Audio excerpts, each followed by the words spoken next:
Hoy, Pilipino tayo ngayon. Labas! Labas ka. Ikaw ang lumabas. Magandang mga pala sa inyo mga kalasi ko nga pala si Charles Tristan Bigabay mula sa Great Noro at ito ang aking presentasyon. Pwede na mag-easy.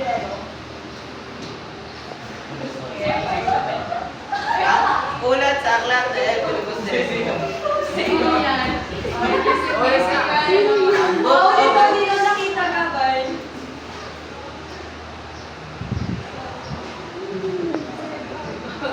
Ulat sa aklat na El Pilipus de Rizio.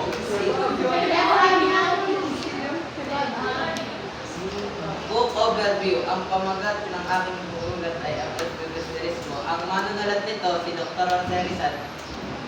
Lugar ng yung sinusulat niya to ay Philippines noong 1565 at 1898. Kanina mo ginagawa yan. Parang medyo malapit lang yung 1880. Ang tema ng ginawa niya sa Rizal na Edwin corruption at justisya.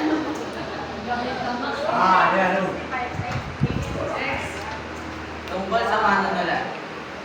Ang kanyang buong pangalan ay Jose Potasio Rizal Mercado y Alonso y Alonda, pinanganak noong June 19, 1861 sa Calambala, Luzon. Kilala bilang pambansang bayani ng Pilipinas, siya rin ang sumulat ng Law ng Evangelio, ang prequel ng El Pilibustero. Labas. Ano yung tanong mo? Ano yung prequel? Ano? Yung simula. Kasi hindi natapos yung El Pilibustero. Kabanata 1. Ang code ng kwento.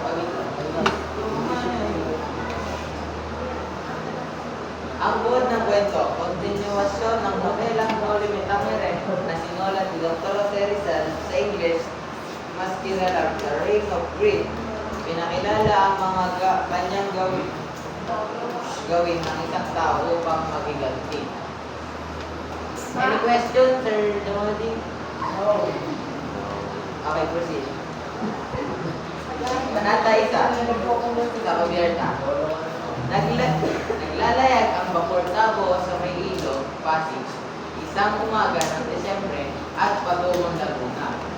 Nasa ibabaw ng kubyerta ang mga kapangyarihang na tao tulad nila Don Custodio, Doña Victorina, Kapitan General, Padre Salvi, Padre Irene, Bensay, Doña Victorina at Simon.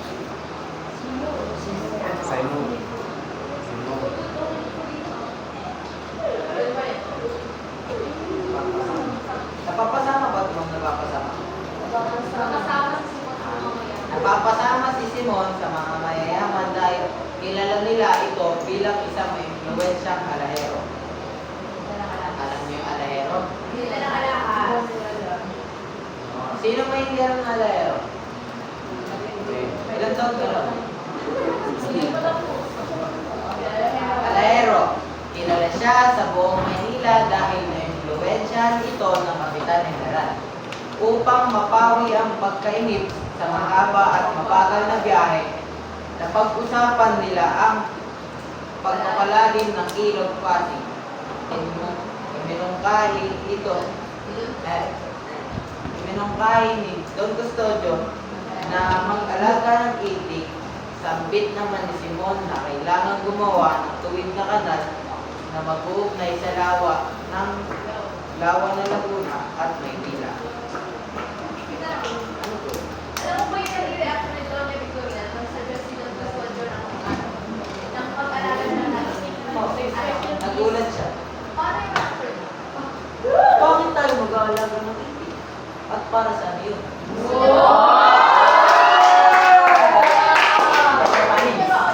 Ewan ko lang. Nagulat lang alam mo eh. Sa kabanata mo na hindi ko naman kabanata yun eh. Wala na ako. Kabanata ko. Sandaling nagkainitan si Don Custodio at ang ilang prayer dahil sa magkaiba nilang presyon. Ang pitying patupad Ayaw naman ni Doc.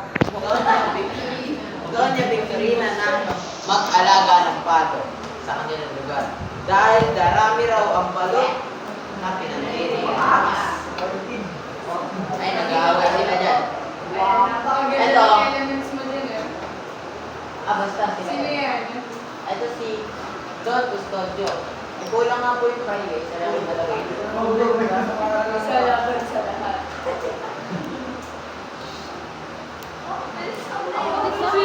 Gold lang yun. Huwag lang kasi. Saan siya natapos? Doon sa nagaling si Nagaling si Doña Victorina dahil doon sa ano ma'am? Sa mga pato na pinagdirihan niya yung balot. Aral, ang buhay kung minsan ay isang paportabo. Nasa itaas ang may kapangyarihan, ngunit hindi ito nangangahulugang naligtas na sila. Suliranin dahil sila mismong nasa taas ay ang gumagawa ng kanilang mga itindi.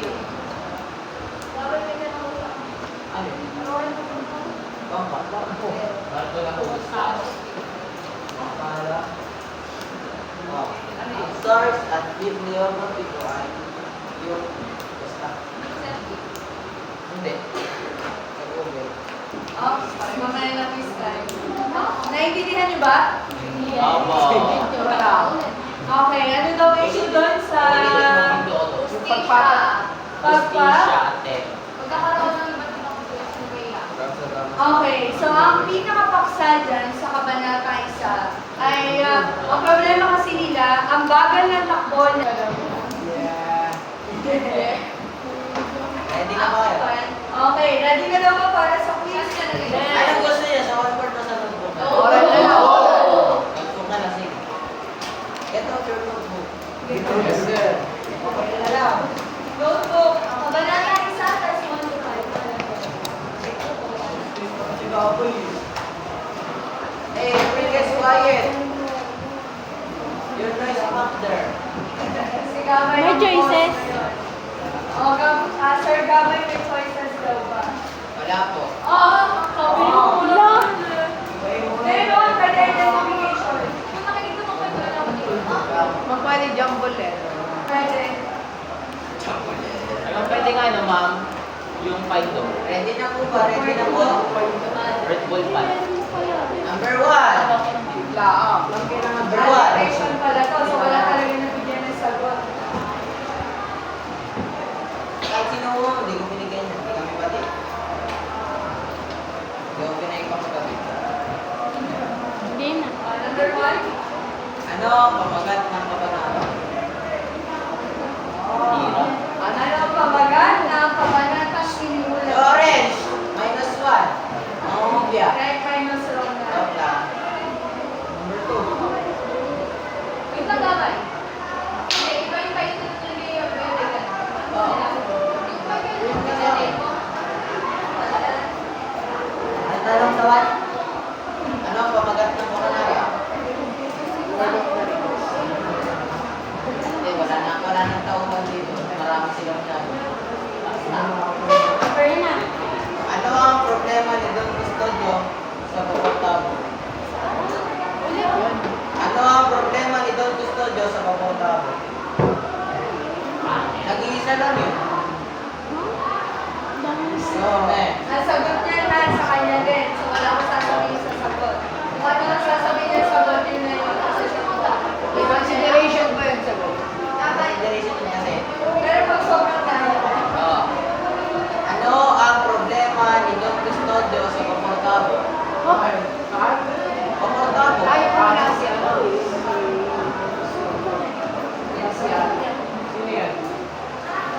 Hindi, yun pa rin yun.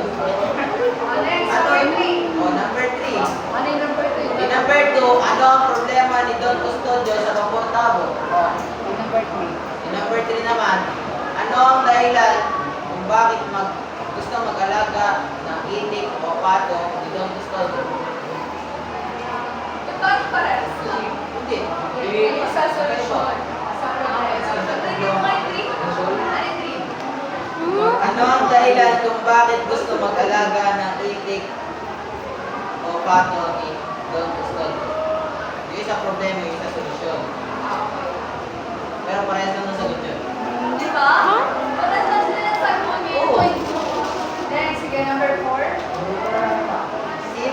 tumututol para hindi mag-alaga ng itik?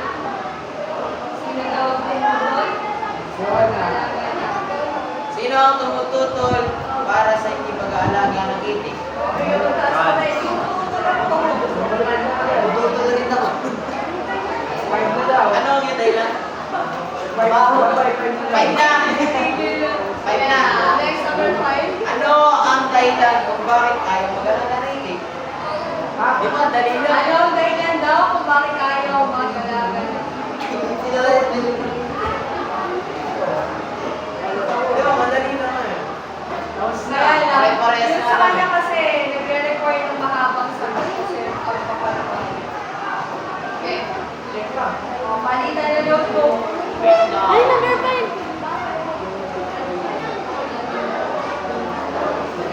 Ano number 5? Ano gabay? Ano number 5? Ano ang dahilan kung bakit ayaw mag-alaga ng itik? Wait lang. Number 1, ang sagot ay number 1. Ang papantawag. Or papantawag. Ako yata. Di ba Kasi, dalawa yun.